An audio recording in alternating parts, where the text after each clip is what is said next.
वृंदावन में एक निर्धन ब्राह्मण रहता था जो बांके बिहारी के प्रति अगाध श्रद्धा रखता था। उसके लिए हर सुबह और शाम मंदिर में बांके बिहारी के दर्शन करना अनिवार्य था, अन्यथा उसका मन किसी भी कार्य में नहीं लगता था। जब भी मंदिर में भंडारा होता वह अवश्य हिस्सा लेता। एक दिन ब्राह्मण की बेटी की शादी तय हो गई। उसी दिन ब्राह्मण को बांके बिहारी के मंदिर में भंडारे की सेवा भी निभानी थी। ब्राह्मण बड़ी उलझन में था, एक ओर बेटी की शादी और दूसरी ओर बांके बिहारी की सेवा। उसने सोचा, अगर मैं यह बात पत्नी को बताऊंगा तो वो नाराज हो जाएगी। वह पक्का कहेगी कि बेटी की शादी महत्वपूर्ण है और भंडारे की सेवा एक दिन रुकने से कोई फर्क नहीं पड़ेगा। कोई और इसे संभाल लेगा, पर बेटी की शादी दोबारा नहीं होगी। ब्राह्मण ने तय किया कि वह मंदिर की सेवा छोड़ना नहीं चाहता, पर उसे यह भी पता था कि उसकी पत्नी उसे मंदिर जाने नहीं देगी। इसलिए बेटी की शादी के दिन ब्राह्मण सुबह सुबह बिना बताए ही मंदिर पहुंच गया।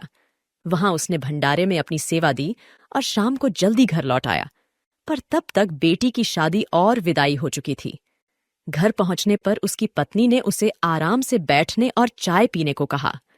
ब्राह्मण को आश्चर्य हुआ कि कोई भी उसे डांट नहीं रहा था और न ही कोई पूछताछ कर रहा था कि वह शादी में क्यों नहीं था। उसकी पत्नी भी प्रेम पूर्वक बात कर रही थी। ब्राह्मण ने सोचा कि जो हुआ उसे छोड़ देना ही बेहतर है, सब प्रभु की इच्छा है। कुछ दिनों बाद शादी की तस्वीरों का एल्बम घर आया। ब्राह्मण ने सोचा कि वह शादी में नहीं था, तो चलो देख लेता हूं कि शादी कैसी रही।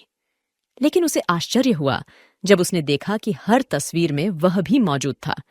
ब्राह्मण भावुक हो गया और बांके बिहारी को मन ही मन धन्यवाद देने लगा। अगले दिन वह मंदिर गया और बांके बिहारी के सामने खूब रोया।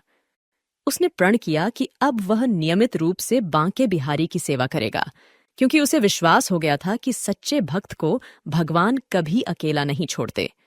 इस घटना से हमें भी सीखना चाहिए कि हमें भगवान और गुरु पर अटूट प्रेम और विश्वास रखना चाहिए।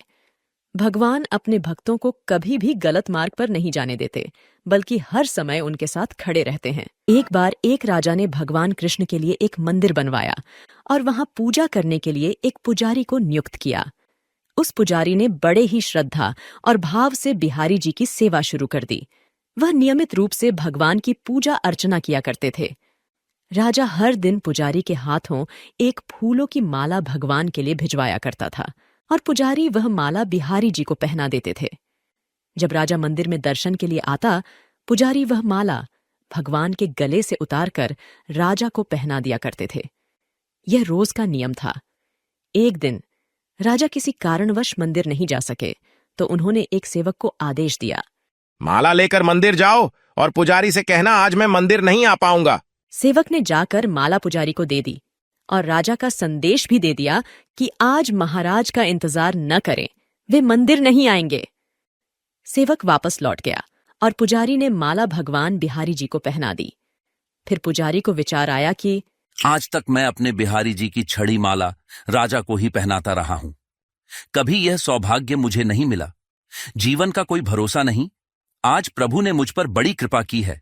राजा आज आएंगे नहीं, तो माला आज मैं ही पहन लेता हूं। इस विचार से प्रेरित होकर पुजारी ने बिहारी जी के गले से माला निकालकर स्वयं पहन ली। तभी एक सेवक आया और उसने सूचना दी कि राजा की सवारी बस मंदिर पहुंचने ही वाली है। इस बात को सुनकर पुजारी घबरा गए और सोचने लगे, अगर महाराज ने माला मेरे गले में देख ली तो मुझ पर क्रोधित होंगे। इस डर से पुजारी ने अपने गले से माला उतारकर बिहारी जी को फिर से पहना दी। जब राजा मंदिर में दर्शन के लिए आए, तो पुजारी ने नियम अनुसार फिर से वही माला उतारकर राजा के गले में पहना दी। माला पहनते समय राजा को माला में एक सफेद बाल दिखा। राजा को सारा माजरा समझ आ गया कि पुजारी ने माला स्वयं पहन ली थी और निकालकर फिर वापस डाल दी होगी। पुजारी ऐसा छल करता है। यह सोचकर राजा क्रोधित हो गया। पुजारी जी, ये सफेद बाल किसका है? पुजारी जी ने सोचा, अगर मैं सच बोलता हूं तो महाराज मुझे दंड देंगे। इसलिए उन्होंने बचने के लिए कहा, महाराज, ये सफेद बाल तो बिहारी जी का है। अब तो गुस्से से राजा आगबबूला हो गए। ये पुजारी झूठ पर झूठ बोले जा रहा है। भला बिहारी जी के बाल कभी सफेद होते हैं? पुजारी जी, अगर यह सफेद बाल बिहारी जी का है तो कल सुबह श्रृंगार के समय मैं स्वयं आऊंगा और देखूंगा कि बिहारी जी के बाल सफेद हैं या काले।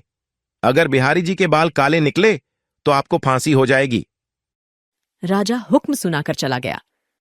राजा के जाने के बाद पुजारी बिहारी जी से विनती करते हुए रोने लगे। प्रभु, मैं मानता हूं कि मैंने आपकी सेवा में झूठ बोला, अपने गले में डाली माला वापस आपको पहना दी। आपकी सेवा करते करते वृद्ध हो गया और मेरी लालसा थी कि कभी मैं आपको छड़ी माला खुद पहनूं। मैंने इसी लालच में यह अपराध किया। ठाकुर जी, यह पहली बार हुआ जब मैंने ऐसा किया और ऐसी विपत्ति आ गई। हे नाथ, अब ऐसा अपराध नहीं होगा। अब आप ही मुझे बचा सकते हैं, नहीं तो कल मुझे फांसी पर चढ़ा दिया जाएगा। पुजारी पूरी रात भगवान के सामने रोते रहे। सुबह होने पर राजा मंदिर में आया और घोषणा की, आज मैं स्वयं भगवान का श्रृंगार करूंगा। इतना कहकर राजा ने जैसे ही मुकुट हटाया तो हैरान रह गया। बिहारी जी के सारे बाल सफेद थे। राजा ने सोचा, पुजारी ने सजा से बचने के लिए भगवान के बालों को सफेद रंग दिया होगा। गुस्से से तमतमाते हुए उसने भगवान के बालों की जांच करनी चाहिए ताकि पता चल सके कि बाल असली हैं या नकली।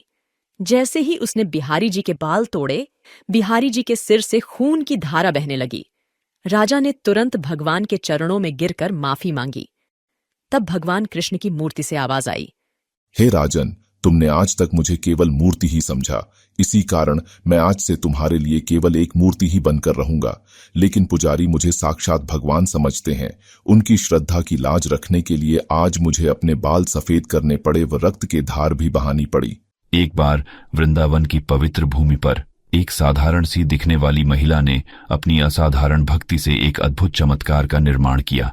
ये कहानी है उस महिला की जिसका हृदय भगवान के प्रेम से इतना भरा हुआ था कि उसने अनजाने में ही लड्डू गोपाल को अपने घर की चौखट तक खींच लाया। आइए जानते हैं कि कैसे उस महिला की अटूट आस्था ने उसे और उसके आराध्य लड्डू गोपाल को एक अनोखे बंधन में बांधा। एक महिला थी जो लड्डू गोपाल की बहुत बड़ी भक्त थी। वह रोज सुबह उठकर कान्हा जी को नहलाती, उनके कपड़े बदलती और चंदन का तिलक लगाती। वह उन्हें फल, मिश्री या लड्डू जो भी उसके पास होता उससे भोग लगाती। लल्ला को भोग लगाने के बाद ही वह खुद खाना खाती। फिर शाम को भी वह उनकी आरती करती और भोग लगाती। पूरे दिन उसके मन में हमेशा कान्हा का नाम रहता। एक पल भी ऐसा नहीं होता जब वह अपने कान्हा को याद नहीं करती। एक दिन सुबह से उस महिला को बहुत जोर की हिचकी आ रही थी और वह रुक नहीं रही थी, जिससे वह परेशान हो गई थी। तभी उसकी बेटी उससे मिलने आई और उसके आते ही हिचकी बंद हो गई। अम्मा, आप कैसी हैं? बेटा, सब ठीक है। लड्डू गोपाल की कृपा से सब अच्छा है। लेकिन आज सुबह से मुझे बहुत तेज हिचकी आ रही थी। अब तुम आई हो तो रुक गई है।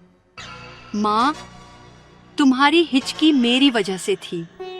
मैं सुबह से तुम्हें बहुत याद कर रही थी, इसीलिए जैसे ही मैं यहाँ पहुंची तुम्हारी हिचकी बंद हो गई। क्या वाकई में ऐसा होता है? हाँ माँ, ये सच है। जब कोई किसी को दिल से याद करता है तो कभी कभी उसे हिचकी आ जाती है। अरे, मैं तो हर पल हर क्षण अपने गोपाल को याद करती रहती हूँ। मेरी इस गलती से मेरे प्यारे लड्डू गोपाल को कितनी हिचकी आ रही होगी। माफ करना मेरे लल्ला, मेरी वजह से तुम्हें कितना कष्ट हुआ होगा। मेरा छोटा लल्ला हिचकी से परेशान हो गया होगा। वह महिला भगवान से अपनी गलती के लिए बार बार माफी मांगने लगी। हे भगवान, मुझसे बिना जाने इतनी बड़ी गलती हो गई। उसने मन में ठान लिया कि अब वह कभी लड्डू गोपाल को याद नहीं करेगी। इससे भगवान भी परेशान हो गए। कई दिन बीत गए, पर वह अब लड्डू गोपाल को मन से याद नहीं करती थी। इसके बाद वह हमेशा दुखी और बीमार रहने लगी। एक दिन उसके सपने में बांके बिहारी जी आए। मैया, तुमने मुझे याद करना क्यों छोड़ दिया? तुमने मुझे याद करना बंद किया तो मैं खुद तुमसे मिलने आ गया। तुम्हारा प्यार मुझे तुम्हारे पास खींच लाया है। मैया, उठो और जैसे मेरी सेवा करती थी, जैसे हर पल मुझे याद करती थी, फिर से वैसे ही मुझे याद करो। मैया, अब मैं तुम्हारे बिना नहीं रह सकता। जैसे ही उसने ये शब्द सुने, वह औरत तुरंत अपनी आंखें खोलती है और देखती है कि बांके बिहारी जी उसके सामने खड़े हैं। उन्हें देखकर वह तुरंत उनके चरणों में गिर पड़ती है और रोते हुए कहती है, मेरे प्रभु, आप मेरे जैसी गरीब के घर आए, ये मेरा सौभाग्य है। लेकिन मेरे दिल को यह सोचकर बहुत दुख होता है कि मेरी वजह से आपको यहाँ तक आने में कष्ट उठाना पड़ा। मेरी भक्ति और प्रेम में कभी भी ऐसी गलती नहीं होगी, मैं वचन देती हूँ। अब मैं कभी भी ऐसी भूल नहीं करूंगी। इसके बाद वह फिर से रोजाना भगवान की सेवा पूजा करने लगी, जैसे वह पहले करती थी। इस प्रकार उस भक्तिमयी महिला की निष्ठा और प्रेम ने भगवान को उसके द्वार पर खींच लाया। उसकी अटूट आस्था और प्रेम ने यह सिद्ध कर दिया कि सच्ची भक्ति और प्रेम की शक्ति अपार होती है। उसकी कहानी हमें यह सिखाती है कि भगवान हमेशा अपने भक्तों के साथ होते हैं, उनकी हर पुकार सुनते हैं